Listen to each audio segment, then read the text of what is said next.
Right, people wagwan. My name is DJ Sparks and welcome back again. Panapa, pamunosangana the biggest podcaster DJ Sparks.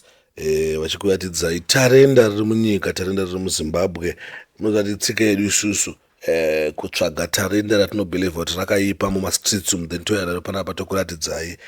Hatirari usiku, hatirari masikati, tichitrai kutsvaga kuziva kuti zvii zviri kuitika mumaindustry umu. Sanhasi I'm very happy because ndine muimbi wesungura. Vanhu vajera unoona ndine vaimbi wedhanzo, but nhasi ndine muimbi wesungura. So first time yakosvika panapa sinosubscribe, please do subscribe kuti sapotswe nemalatest, sapotswe nezvinenge zvichipisa zvatinouya nazvo panapa, zvatinokuigirai zuva nezuva kuti mugare muri up to date, mugare muri muchiziva zvinenge zvichiitika. Sanhasi ndine muimbi ari kurova memhanzi yesungura, ende muimbi uyu ari kurova mhanzi chaichaiyo, ende wakateerera music yake unonyatsonazvoshuwa kuti chibaba ichi chinorova mangoma. Anoitwa iye Perfect Chinguvi. Ndizvo ndagona kudaidzira. Yeah, aiwa ndizvo. Perfect Chinguvi. Yeah, Perfect Chinguvi, yeah. So what is upenyu king? Upenyu uri nani? Hamene mikuno makasimba here. Aiwa, isusu kunoku Mwari ari kutichengeta, Mwari vari kuti protector. Yatiri kuzoona bozi, yatiri kunyazoona makatsvinda makasimba. Kusimba takasimba. Alright, guys, artist ane panapa abva all the way from Pretoria. Because ndakataura naye akanino mukoma ndikuya kuinterview, saka munofanira kurespecta vanhu vanoda art zvelevel rekuti munhu anobva kuSouth Africa achiuya kuinterview kuti munzwe music yake. Munofanira kurespecta vanhu vanoda music kusvika level iroro, mosupporta music yavo. Saka mudara Perfect, maybe muri eZimbabwe ngade kuziva short background kuti munzi Perfect ndiani uye zvakakurira kupi. Alright, muri seko muri eZimbabwe, zita rangu ndonzi Perfect Chinguvi, mwana waimbai. Mwenezi mazetesi, inini kumusha kwangu ndobva kumasvingo, kumwenezi kwamazetesi uko. Alright. Yeah, and then zvokuimba izvi I think ndo pane moyo vanoda kunzwa kuti zvakatanga sei uye zviri papi, so that inini kumusha kwedu kumasvingo kumwenezi kwamazetesi uko ndakazvarwa uchiredzi. Saka zvokuimba izvi ikani kuti in short zvokuimba ndakazvitanga 2010-11 ipapo imo muno muHarare, because ndakatanga kujoina, ndakambotanga ari madance group, but ndakazotanga kujoina band 2011 ramukoma Gift Amuli. Alright. Ndakamboshanda nawo mukoma wangu kwenguva refu, then tine maalbum akaitwa ndiriko maviri. So ndikashanda futi naEnergy Mtodi, I think mawaziva kamukoma Energy Mtodi. Ndakambochovha futi navo vakomana vakati wandiwo vai vamwe vanga vari kwaMutodi vakawanda, so that ndo matangira ndakaitawo futi kusvika ndazombosiyawo kusvika ndizotangawo zvangu futi 2022 kusvika patiri nhasi. I think ndo zvandingamboti in short tingada kuti pamaishandana naEnergy Mtodi, pamaishanda naGift Amuli, maidza gitari maita sei, maibeka maita sei, maitamba maita sei? Right, kwandaishanda uko ndaita zvokuimba, because ndanga ndiri vocalist, ndaita zvokuimba asi zvangu ndaikavha futi dancing floor. Ndaiva munhu wekuti ndaiti kana ndikaimba ndojoina madancers. I think zvaimboita furango slomo zviya kwamacheso. I think ndo yandaishandisa kusaidi uko, but kuripo kumwe kungosi ngambonyanyaombozokocheswa zvemadancing, but ndaizviita. Alright. Pana song yenyu iri kupisa ndichiona mavideos paTikTok inonzi Misodzi Yemvana. Maybe you can tell us kuti what is the inspiration behind that song, zvakamira sei? Song yakuti ndinyore, handizivi zvangu ndingati zvakauya sei, semauri anoita masongs ese aina andonyora, ndongobata theme handizvo kuti ndoda kuimba nezvatomboda dzongoda kuimba nezvepodcast yaDJ Sparks. I think ndonyatsokuzofila imomo, but still ndichidzoka futi panyaya iyoyo. Pane nyaya yekuti dzatinoti Mvana kana kuti masingle mother, ndambonza vachiti hanzi hawashaya rimwe zita here rokunyora pakuti Mvana dai wati masingle mother. pane pavanondinzwisa tsitsi mushure monge but oneka weti kuti Mvana, I don't think pane anything chiri bad about kuti Mvana akusikutuka nimaonero angu inini akusikutuka. Mvana tungozoti munhu ane mwana asina baba padhuze, asina murume. Sa atingamboti pane patukwa pakanzi Mvana, but tozoti mwana musikana tunzi Mvana, anzi Mvana wangu. choitika ndechekuti kunobva vanhu kwakasiyana and then nyaya inenge yava kuzoitika manje ndekuti vanenge vasina varume ipapa vanenge vakuona senge vabayiwa but pane pasina kubaya, because ndikatotarisa mucomment section ndakaona umwe achiti washaya zita rekutumidza here song yako sewati misodzi yemvana kutadza nekuti misodzi yemasingle mother. Ndakanga ndine kakuchema mukati because pane pavanondinzwisa tsitsi mushure monge vasiyiwa vari vega. Zvinosiyisa zvazvo zvakawanda zvatisingadi kuzotsanangura because tiri vanhu venyama tinoparadzana nokuda kwezvakawanda wanda, asi taparadzana kudaro pane zvinozondinzwisawo tsitsi. Ndofunga ndo zvimwe zvezvakandibata kuti ndikwanise kungonyora song iyoyo, so ndo kubuda kwakaita song yokuti ivepo and then tizoitamba nhasi. Waiti pana munokwanisa kumbotroverei kana kakapelawo that song misodzi yemvana timboyatsokanzwe panapa? Ndichangoita malaini maviri kuti zvinyatsoku munogona kuti kana matatu mana. Alright, ndoda kutangira pakutanga pa ndichazoijamba zvangu. Mwari mune rudo imi, kuva mukadzi sandi kuva mutadzi, mutongo uya wamakati pamwedheni kureva kuti makatiregerera baba. Yeuka Mvana baba, hakuna singadi chakanaka, kungoti chete baba, mikana ndiyo inosiyana.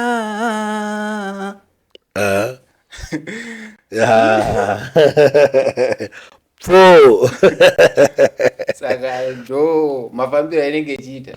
So now baba matanga kusvika izvi zvimane maalbum mangani? Maalbum tine 4. Alright. Maalbum tine 4. Rokutanga ndira 2022, then rechi2 ndira 2023. Alright. Then maviri ndakamaita gore rino. This year makaita 2 maalbum. Iyo iyi ine misodzi yemvana iyi ndo rechi2 racho ndakatanga kuita rimwe rinopisa futi rine masongs anotonzi akafanana namainhana, vana chipoko chebhanditi, vana love yemuziyoni, dzinopisa vana misodzi yengozi, dzinopisa futi masongs iwaya ane vanomafarira vakawandisa zvokuti, but iyi manje yazobuda shutu handisinyatsoziva zviri kufamba sei because madzimai vaitambira zvakanyanya. Alright.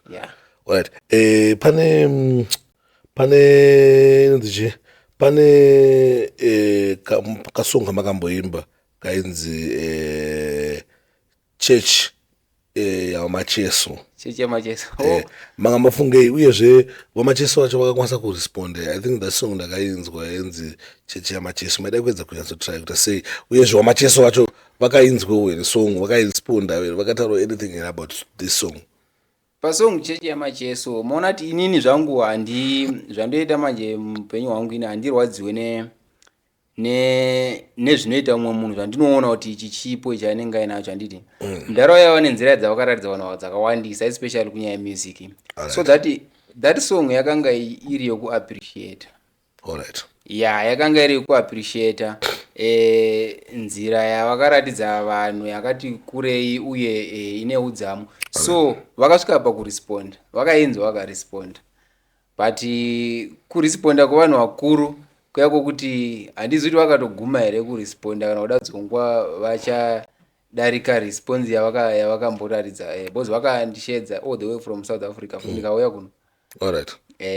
But handisi kuda dzonguva pano zvichadarika izvozvo, but the answer ndeyekuti vakaresponda, vakabatika. Ndakatoenda ikokoko kusaidi kwavo ikokoko. Alright, zvakanzi chii?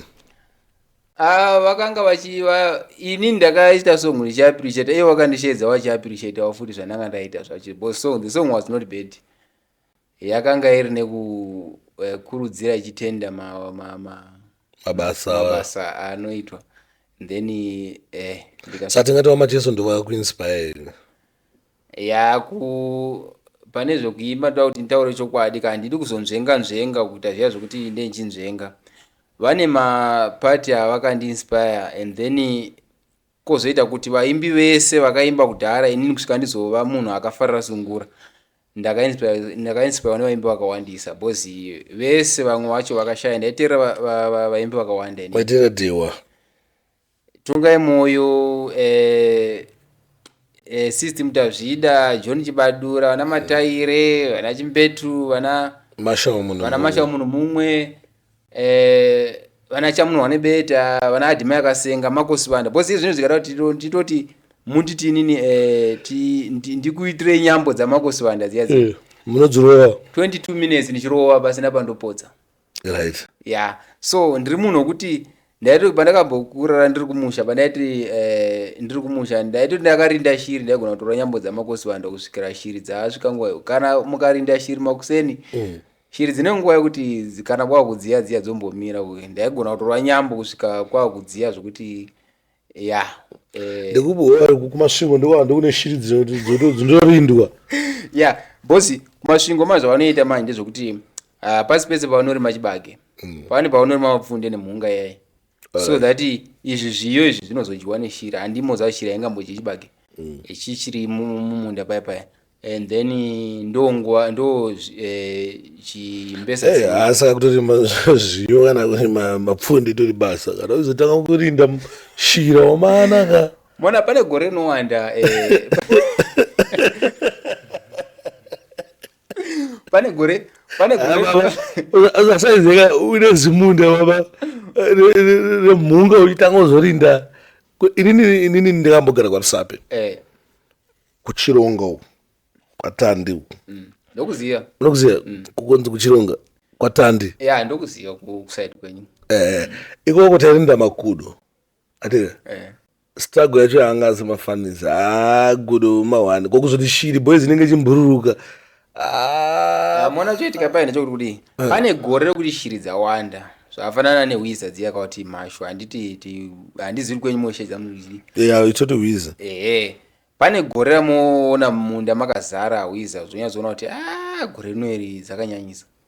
So ndo zvinongoitawo shiri dzimwe dzenguva dziripo dzinonzi ngozha dziya kana kuti isusu kwedu todziti mazazo vamwe vanoti ngozha dzofamba dziri gurupu dzakawanda. So isusu kwedu dzi masisi tudikiswa ndika tukawanda so tukawandobvuka tichifamba ya idzodzo pane gore ramonyazoona kuti gore rino dzakawandisa ndo padzinogona kuzorindwa ipapo pane pakaipa. Alright, paalbum renyu rori rakanzi remvana ino it's a great hope.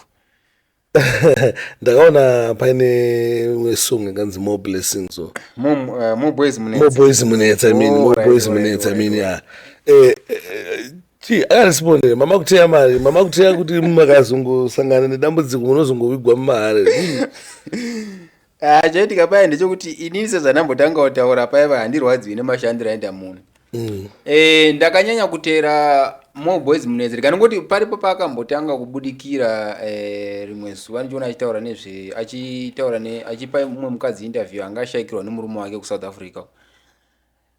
Ndikamfollowa paFacebook page yake and then nokufamba kwenguva ndikazoona akutaura akuintroduce vana anzi Nyati family vaya vakomana vaya macontent creator vaya havana mbotorawo time vaya vakatoputika. So semunhu anga achimufolowa ndakazoti nokufamba kwenguva pano vakadzi vamwe vakakidnapewa so kuSouth Africa. I think vanga vari 2 vakadzi ivavo. So pane video yandakaona yakasirculata vachikawa so vasina kupfeka vachibhutsurwa so kuda vaida handizivi zvangu kwavanga vari streets but hangonzwa vachitaura vachinzi around Pretoria kuda social nguya around Pretoria ikoko. So vakadzi vaya video yakafamba ichitenderera vachingonzi pane vakadzi vakidnapiwa zvikatodidzisa dzipo dzindakazvarwa kaini. So pandakaona mukadzi achirohwa zvakandinetsa ndikashava kuti amen but pasina nguva yakati kurei takazoona vakadzi vaya kubuda nekwaMore Boys munetsi zvinzi takwanisa kutarifidza kudii kupa matsotsi mari yavanga vachida because ndofunga vanga vachaja 40 something thousand ivavo matsotsi ayavaida kuti vapuwa. So kubva ipapo manje ndakaona kuti this guy enda kunyorwa so Alright. Ane moyo uripo. ane moyo uripo anda kunyorerwa song and then ndakazonyora song manje ndichifila tumwe tumauyi nezveside refuneral service yake funeral uyu yake anoita so handingamboti kuti yamari ndiye ndichitenda zvangu zvinoitwa nevanhu ndichiappreciate but havasati zvavaita zvakaitwa navamacheso maybe vanhu vakuru kavana moyo boys munetsi vanhu vakuru mozi vada zionguva sezvinhu zvevanhu zvinombotora time samiziki yenyu iyi mune mapromota here muna kuisponze kana kuti muri kumboita mega zvinhu zvenyu sofa iko zvino zvigore rino iri kutozoona ndibudise 2 maalbums ndakawana sponsor. Alright. I think ndakapa album rakutanga rine 7 songs rinonzi but name that munozvona sei mimi munozvona zvichinyatso ita boy zvokuti munobudisa 2 maalbum pagore 1 but musinganyatso market music yenyu chaizvo mune budget ire makaisa kumarket because indofila kuti kana makaisa $100 kuproduction nezvese zvamuda kuita kuti album ribude munofanira kuzoisa kana $200 kumarketing because marketing yagara inodhura marketing ndio inozoita kuti music isvike kuvanhu pamaironga kurekodha mimi mamine mastrategy here marketing kuti tichazoita sei zvazvinoita manje ndezvokuti hamungakwanisi kuziunderstand until it happens to you. Kana uri muimbi unonyora masongs handiti pari pakuti anouya akawandisa zvokuti handiti ende zviri nyore pane zvandambotsanangura zvamusina kubvunza pandau zvita ndikudzoka pamabvunza apa kuna vanhu vane chipo chokuita music zvamunatsoona kuti uyu munhu ane chipo ari kuridza zvakanyanyisa pachiromberombe zvokurova zviya zvepozi marombe anorova ari kuridza zvaka kozoita vamwe vanhu vane mukana yekuita zvinhu but vasingakwanisi kuita zvinhu ondidzidzisa so inini manje pandingada kuti ndizviise ndepekuti kunyora music kunondiitira nyora nditi but ndoremerwa nekuti ibude ndandisina mari yacho iyo yokuti nditokwanisa kutozobudisa 2 albums but pane pandakaenda kustudio ndida kunoita album rangu ronzi chakanaka kuzviitira iro randataura nezvaro rimwe chete neRegret Operate this year re-2025 ndakaenda kustudio ndikanombosiya 1 song yasiya 1 song ndikati mangu ndozomapedzisa bona handiri busy saka pakaita pakuti pana sponsor akapinda mustudio vanofara magitari saka vakomana vachiita nyaya zvavakaridza song yangu imwe inonzi Mashuga Mama iripo paalbum ratotova nezvaro re7 tracks ira saka sponsor ndiye akafarira song iyayo ndichataura zvangu nezita manje kusiri kare papapa vakafarira song iyaya vakabva kuti kumuimbi uyu ndiani zvabva vaudzwa kuti anonzi Perfect Chingui vabva vakumbira song iyo vakabva vapuwa saka pandakazoina chinoita album rese chinopedza album pano vakazoka kuti pane murungu auya akanzwa song yenyu pane umwe murungu kuti auya akatera song akafarira song yako so murungu iye kana ukaita laki akakubata zvako zogona kufamba zvakanaka nani auziva akabva auzi vanga wandinyorera message ipapo vangoti pavakanzwa song vakabva vandinyorera message kufacebook page rangu so that yakanonoka kudi kundipa notification yakuti pane message sezvo munhu anga asiri busy nepage racho handina kuziziva vangoti zviri sei handina kumbocheka saka pandakazoenda ndinoita album ndikaudzwa kudaro saka pakazosvika anonzi Tino Dhuve kana muchimuziva anoita zvesungura fana kugara Pretoria ikoko zvikanzi koiwe uri pano iwewe anoera Dhuve mai vangu inaonera Dhuve so ndomuti ndisekuru zvikanzi komuzaya uri pano wauya kuzoita music ndikati zvikanzi pane murungu akafara song yako sokuti murungu erega ndomboti avakatomufonera ndiripo zvikanzi ndomufana waya Perfect Chingui zvikanzi uyu waMashuga Mama zvikanzi zvikanzi Perfect Chingui zvikanzi mupe namba dzangu mupe namba dzangu so kubva ipapo pandakatanga kutaura nemurungu uyu kusvikira pari zvino nhasi ndiye ari kufamba basa reseri ozi akabva anditi no iwowe muimbi anogarira kustudio haufari kugara usina song yakarekodwa nometi wabudisa album rako rawati iri album renda kuvanhu handiti unofanira kugara uchidzoka kustudio uchirekodha masong sira kuti mafanzi murungu iye haasi kuziva bativeta mudze nhasi kana atazoona this interview murungu hatingangorambe tichingorima chete tisingazivi kuti tichatengesa kupi maonions edu tichaita sei kuti asvike mona choitika nechekudii hana kuti ramba uchirima uchipa vanhu ivo vari kukuti rima murungu handika but hatingangorambe tichingorima chete tofanira kuziva kuti tichaita sei kuti mapotatoes edu aya handika apera anzi aibva tonoma asvike kuchitungwiza atengwe kuchitungwiza tichaita sei kuti mapotatoes edu aya asvike kuchinhoi tichaita sei kuti mapotatoes edu aya asvike kwamutare izvozvo zvimoona kuti aizviitira chii pandakaona zvangu ini tsoro yaifamba nayo mona music mazuva ano yakusiyana nezvaimboitwa kudhara zvokuti kana ndikarekodha zvino pakabikwa makasetsi kana kuti macds handiti kambani inogona kumira iyoyo kuti totengesa isi ndinobva kupa mari iyo yaunoti iyi ndeyako handiti so vakaitira pakuti zvinogona kukonzera kuti kukumaketira music yako pakuti izvo zvine zvandinoona kuti wabudisa album iroro paripo kuti mafanzi arohwa nenzara akakwegora handiti iwo une music yako da 7 tracks or 8 tracks yaunadza handiti ungozotora wakahwani pokuti paunenge unyatsoona kuti mafanzi vanyanya kuchema kuda gore raunopera wombovapa mbichani no that's not what I believe zvamukutaura izvozvozvo I've been doing music for about 6-7 years. Ndakaona kuti vanhu vazhinji vanokwarira music yavo pakuti vanoda artist anenge achifila because chipoka anenge achifila kuda kurekoda anenge achifila kuda kupa vanhu zvinyowani ndika so anofanira kugara ari kustudio nosaka muchiona kudhara paipa vaigadzira mademo votogadza cd inenge 21 music but ari mademo asati akubuda because kunenge kutry kuti number 1 kuti artist afile kuti zvandikuimba aramboanga achinzoda kurekodha then nekuzotiwo timu yake inozoda kumaketa ichuzewo masong but nyaya hombe music zhinji good music iri kufira pamarketing mukoma zvokuti murungu pamukudzokera Pretoria moti mukudzokera rini nomuudza kuti hanzi naSparks ngatiisei mari kumarketing kuti music yedu because you find kuti music yamakatogadzira kudhara itori music inofanira kuti isvike kuchinhoi isvike kugweri kuti itori good music but ida kutsvagirwa mastrategies nemamethods ekuti isvike kune vanhu ivavo kwaikufanira kuenda chachaiko murungu athingi ari kuzvinzira ende achazvionera pane zvanda kuti ngaise mari kumusic kukunzi kumarketing oisa mari kumavideos ndosaka achuza podcast yaDJ Sparks unoziva kuti basa rinofamba kana zvanhu zvakatoziva kuti vari kutobva nguvaudza ipapo no vanogona vachiziva kutsvaga mari vaine mari yakawanda kutidarika but kumusic vasingakuzivewo ngavatipe mari tise mari kumarketing timakete muimbo murungu mukundinzwa here murungu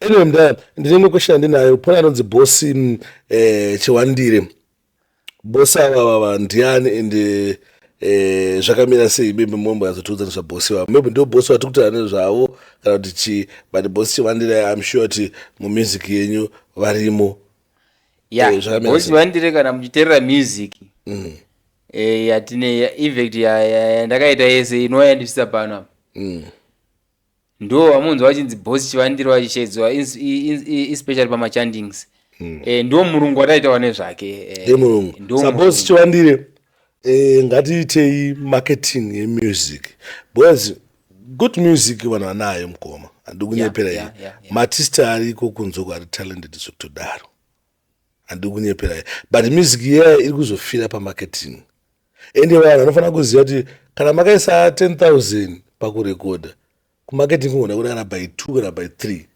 which means marketing unoda something like 40,000 mabata medzi yacho because zvagara marketing inodhura but inoda kuwanzwa futi because ndo pane details ndo pakuti takuita kuti music yaya ite se isvike kuvanhu vanofanira kunge vachiiteerera plus mudhara musakasike kugutsikana nevanhu vari kutoti because ngataure kuti munyika muno vanhu 17 million vanhu vese vanofanira kunzwa music yenyu vanofanira kunge vachikuzivai saka musagutsikane ne100,000 amena mubata point yangu zivai kuti vanhu 100,000 vakanzwa kune vamwe vanhu mamillions asara anofanira kunzwa music saa isai mari yakawanda pedzerai time yenyu mastrategy ekuti toita seti music yedu inzwikwe isvike kuvanhu ndazvinzwisisa go straight papoint yokuti bosi Chiwandire ndiani bosi Chiwandire ndiye murungu akonzera futi ndisvike pano ndiye murungu wati achimbotaura nezvake. Alright. Big up boss Chiwandire. And big up zvakanyanyisa. Big up in a sense. Kozi uyu munhu uyu ane mwoyo wekupa. Exactly. Ndakaita like pakuti indoera mwoyo. Iye futi anoera mwoyo. So he calls me bamunini. Alright. Yeah. But ndi boss zvokuti ndiri muningi wawo ka ndongozvitaura. And this sponsor wangu mambona munhu wekuti anokupai something like kungodza abenziyo. Samufamba nebenzi. I know it's an EG. Hapana kuti munopuwa benzi isingadzoki isina something in return zvokuti hanzi yotora benzi ndoda kuti uzoita uzoridza kwangu kwe6 months kana kuti 7 years and then uchifamba nebenzi. Pasina izvozvo zvapo no deal. Manje iye manje ane mwoyo wekupa manje. Anokupa mari yezvaunoda kushandisa. Alright. Zvisinei zvokuti hanzi wandikwerera kana kuti unodzosa. Vane mwoyo chena mwokuti ndikada kutaura nezvazvo ka handisati ndamboona since ndichitanga kuita zvemusic handisati ndamboona sponsor akaita sei. Akaita sei big boss. Kandikaona vanhu Chiwandire. Yeah, a big boss Chiwandire ngavakudza. Alright, sa music yenyu zvizvi in the next 5 years mukuona yasvika papi? Music ndiri kuwedzera kubva pandakatanga napo ndiri kuwedzera. Handisiri kudzokera kumashure because chandiri kushuvira inini ndechekuti panhu pakasvika vamwe ndinge ndiripo. Zvisinei zvokuti nzira dzatiri kushandisa dzakamira sei. Ndosaka boss Chiwandire vakatsvaka nzira dzoti gonopenetrata kuti tisvike chisero patiri nhasi. Alright. Bosi vari kuziva pane huchi kuti ndepapi vanoita zvavo semunhu watiri kutowanizva kuti ndibosi vane nzira dzavanoshandira nadzo kumabhizinesi avo. So ivo unoda kuziva kuti bhizinesi rinomaketwa sei vabva vatiunza kwaDJ Sparks. DJ Sparks namunzi vachitaura osa ndiwo vakatokunzai kuno ndo vatondiunza kuno oyo po boss Chiwandire makaipa. So vabva vaziva kuti DJ Sparks isvika ikokoko hanzi chiswa chiri mutsoka. Namunzi vamutaura zvemarketing strategy kuti tinofanira kudii muchitaura nemabudgets wati so wati even likes ndo zvinhu zvavanga vaitotsvaka izvozvo. Alright. Vanga vaitoziva kuti kana ukasvika ikoko tine zvitsva ndipera namba dzemurungu. Murungu achakubatai.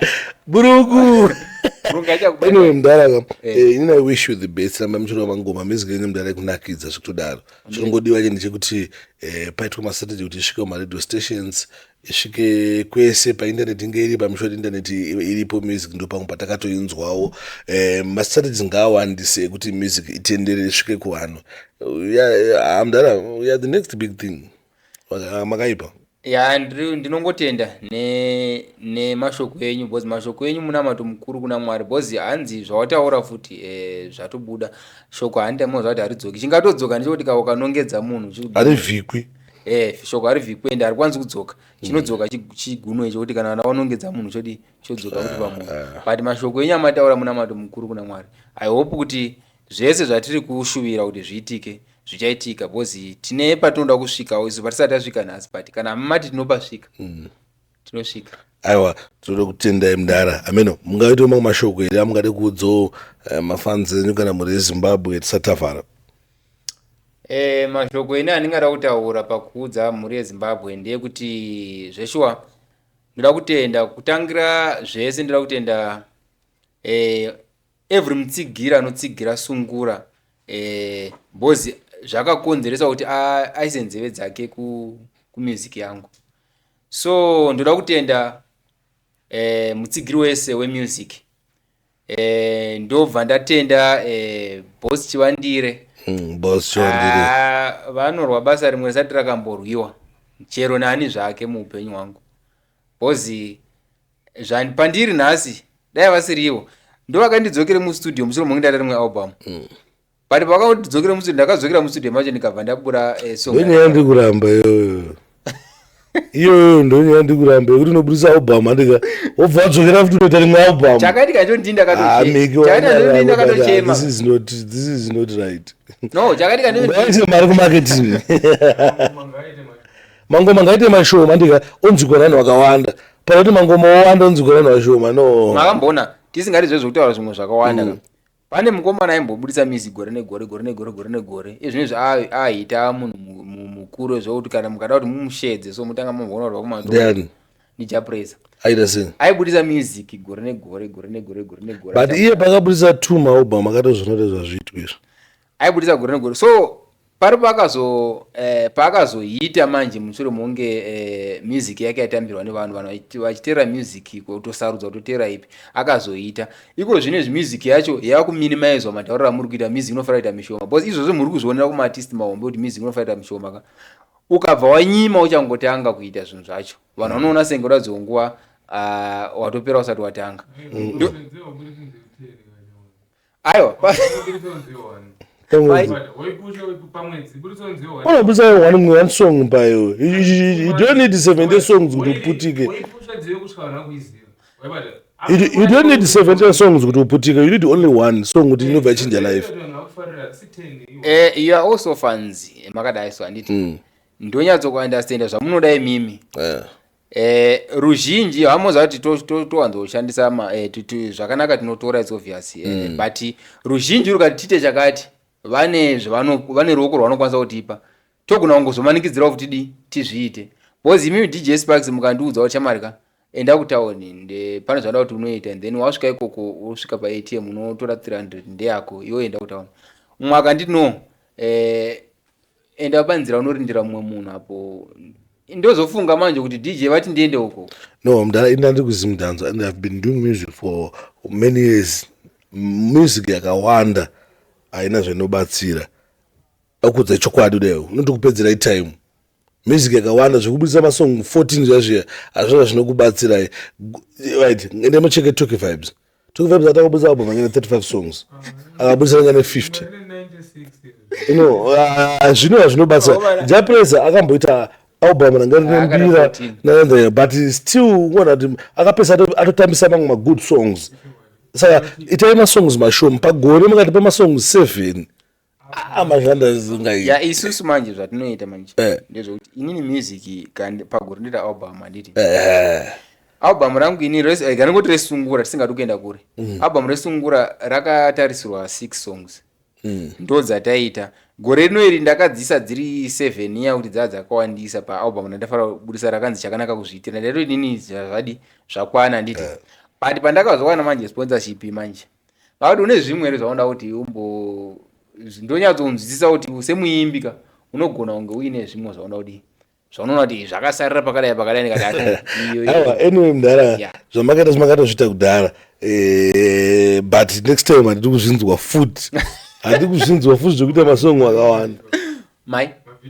mavideo ndo zvatoda kuti tigone kutanga kugadzirisa aimona kuti pamarket andikuona ndi murungu yafanira kumudza kuti mudhara pa7 vaya ngatiite 2 mavideo aimona kuti pamarketing strategy yanga ichataurwa na DJ Sparks tinofara kutotangira ipapo tichienda kumberi because kutotanga futi kutouya kunoku ndeimwe nzira yekumaketa yatiri kushandisa nditi from there izvo zvinezvi tikada kuti tizoti after 2-3-4 days muchaona zvee zvakutotaura vanhu izvo zvinezvi mushure mongirauya pano vanhu vakatasira mavideos tabva pano zvine chirungu kuteera mavideos vane masongs avakatasira kuti tingamaita mavideos vanhu izvo zvinezvi but hatisati tamaita asi ndoda kuti tatanga tauya kuno because kutouya kuno kuda kuzikanwa kuti tiripo hatina because vamwe vanhu vandizive kaini vanongozwa music vandizive bozi hazvishamisi kuti umwe munhu akangoita umwe munhu ogona kungotonzi akawanikwa achiridza umwe kana achigona kuimba maimbiro andenchiita achiteedzera ndogona kuda ndiye perfect chinguru nenyaya yekuti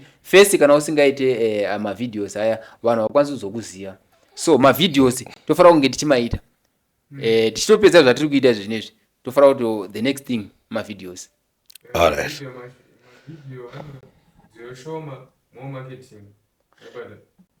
imimi zvamuri kutaura ndafarira chinhu wani chamataura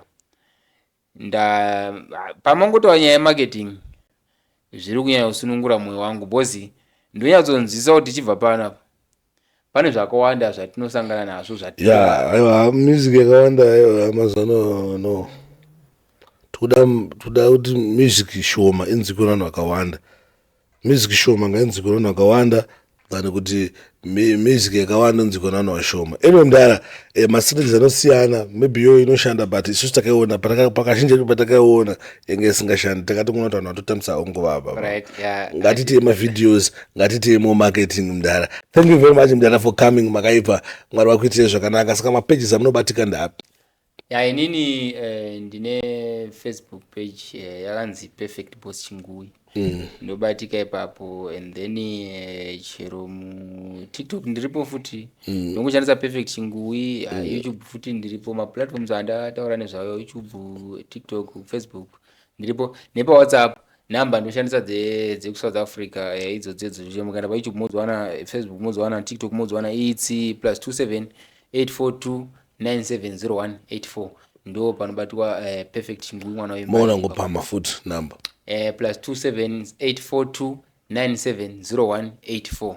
Okay, ndo number 09. aiwa, thank you very much Mkoma for coming. Tambokurukurawo, tambonzwawo nyaya dziri kuitika kusungura uko, zvinhu zviri important zvitozvidawo kuti tinzwe information zvinhu zvichiitika kusungura. Hatiri kuramba tichingonzwa zvekudhanzo kana zvekuhip hop chete, toda kuti mazhenero ese anga ari panapa tichigara nawo tichikurukura. Mune Zimbabwe, thank you very much for watching, for supporting. Don't forget to subscribe, like and share. Don't forget to support Mkoma Perfect. Go and subscribe ku YouTube channel yake. Go and follow her. It's him. Go and follow him on his platform. Mogara muri up to the time nezvaanenge achibuditsa nemaworks anenge achibuditsa, ari kutipromisa mabvirawira, mavideos, manyama. Pana bosi kapo, pana bosi, saka zvinhu zvina bosi mukati zvinenge zviri perfect. Mabosi makumbireika kuti vawedzere mabosi. Tikawana vanhu 10 vakaita sabosi Chivandire, zvese zvinhu zvizofamba nyore nyore senge munhu ari kucheka majari nebanga rinopisa. Alright, so easy. Easy. Anyway, Zimbabwe, with that, we are out.